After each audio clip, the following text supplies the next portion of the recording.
नाम डॉक्टर अभिषेक पल्लव है। मैंने +2 के बाद गवर्नमेंट मेडिकल कॉलेज गोवा से MBBS किया और उसके बाद एम्स नई दिल्ली से MD साइकियाट्री किया। उसके बाद 2012 में UPSC द्वारा कंडक्ट किया गया सिविल सर्विस एग्जामिनेशन में 261 रैंक आने के बाद मुझे IPS मिला और उसके बाद छत्तीसगढ़ काडर मिला। छत्तीसगढ़ काडर में आने के बाद मैं महासमुंद दंतेवाड़ा में पदस्थ रहा। अभी मैं दुर्ग में पुलिस अधीक्षक के रूप में पिछले 6 माह से पदस्थ हूँ। आज मैं बात करने जा रहा हूँ मेरी अपनी journey from an MBBS aspirant to an IPS officer. मैंने 97 से लेकर 99 तक 11th-12th किया। उसमें मेरे द्वारा जो है नीट की तैयारी की जा रही थी। मेरे दोनों ऑप्शनल्स थे, बायोलॉजी भी ऑप्शन था, मैथ्स भी ऑप्शन था। मेरे पापा मिलिट्री इंजीनियरिंग सर्विसेज में थे और मैं केंद्रीय विद्यालय में 1 से लेकर 12 तक भारत के 6-7 जगह पे मैंने पढ़ाई करी। 12वीं मैंने केंद्रीय विद्यालय नंबर 1 गोवा से मैंने किया। मेरा इंटरेस्ट बायोलॉजी में शुरू से था, ह्यूमन बॉडी को डिस्कवर करना, बीमारियों के बारे में जानना, क्योंकि मुझे हमेशा लगता था कि यदि स्वस्थ हेल्दी माइंड हेल्दी बॉडी उसी से हम एक जो है वर्ल्ड में चेंज ला सकते हैं, तो हमेशा मेरा इंटरेस्ट था। उस टाइम CBSE PMT हुआ करता था, तो उसमें बॉटनी, जूलॉजी, फिजिक्स और केमिस्ट्री। मैंने फोकस किया कि NCERT बुक्स पे फोकस किया, जो एक किताब एक सब्जेक्ट के लिए मैंने फिक्स किया, चूज़ किया, फिजिक्स के लिए, केमिस्ट्री के लिए। बहुत ज़रूरी था MCQ का रिवीजन करना, तो मैंने हमेशा एक टॉपिक पढ़ने के बाद उससे जितने रिलेटेड MCQs थे उसको सॉल्व करता था। किसी में डिफ़िकल्टी होती थी तो टीचर से जाके पूछा करता था और इस तैयारी से मुझे फ़ायदा मिला और मेरी CBSE PMT में रैंक आई।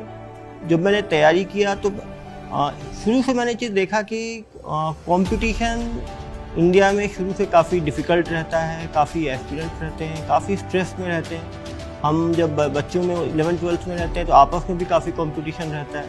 हम आगे बढ़ना चाहते हैं, अच्छी रैंक लाना चाहते हैं, काफ़ी तैयारी की आवश्यकता पड़ती है। इंडिया में कोई भी एंट्रेंस आसान नहीं है।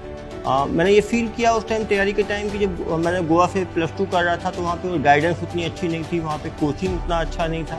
तो कहीं ना कहीं हर चीज़ का इम्पोर्टेंस है लाइफ में। आपको एक एक्सपर्ट गाइडेंस की आवश्यकता बहुत ज़रूरत पड़ती है, वो भी जब आप बडिंग ईयर्स में होते हो 11th-12th में। जब मेरा सिलेक्शन हुआ उसके बाद मैंने MBBS में गया और मैंने गवर्नमेंट मेडिकल कॉलेज गोवा से MBBS किया।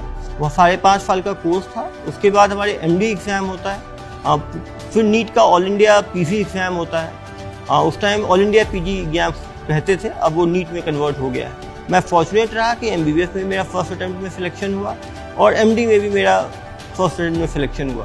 तो इसका फ़ायदा ये रहता है कि आप कम एज में आप फील्ड में आते हो, आपका कॉन्फिडेंस हमेशा हाई रहता है।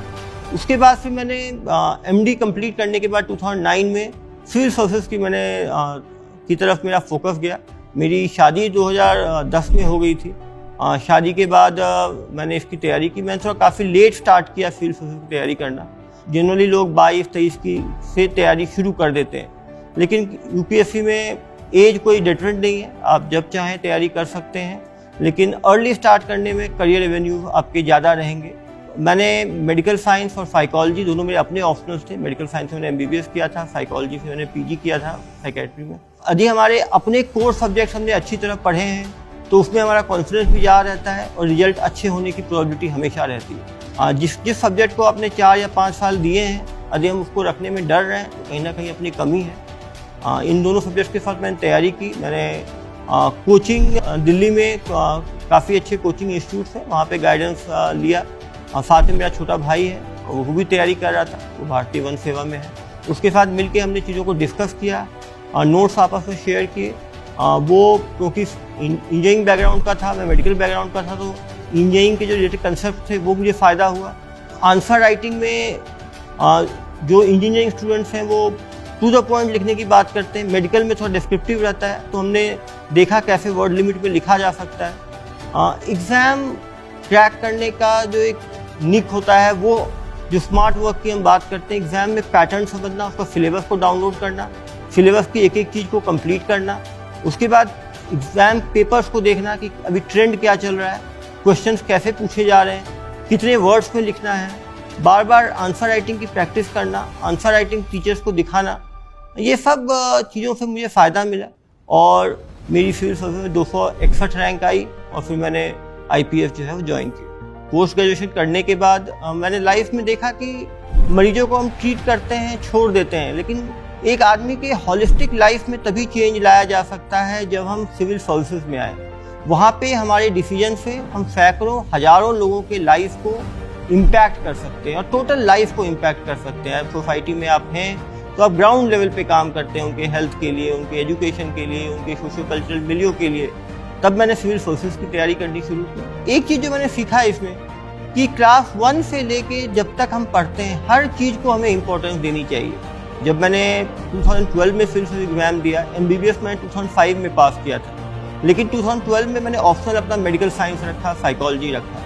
7 साल बाद MBBS करने के बाद मेडिकल साइंस रखना, क्योंकि साइंस ऑप्शनल काफ़ी डाइवर्स होते हैं। मेरा ये हमेशा मानना है कि यदि आपने अच्छी तरह उस चीज़ को पढ़ा है तो वो 5 साल बाद, 7 साल बाद भी काम आती है। उसी साल सिविल सर्विसेज एप्टीट्यूड टेस्ट 2012 में इंट्रोड्यूस हुआ। काफ़ी लोग डर रहे थे उससे, लेकिन जिनके बेसिक 10th तक मैथ्स के अच्छे थे, इंग्लिश के अच्छे थे, किसी को डिफ़िकल्टी नहीं हुई। किसी भी सब्जेक्ट से हमें भागना नहीं चाहिए और कंसेप्ट के साथ पढ़ना चाहिए। कंसेप्ट क्लैरिटी बहुत ज़रूरी है। यदि कंसेप्ट क्लैरिटी है तो वो चीज़ हम 5 साल 10 साल बाद भी हम जो है उसको रिकॉल कर सकते हैं।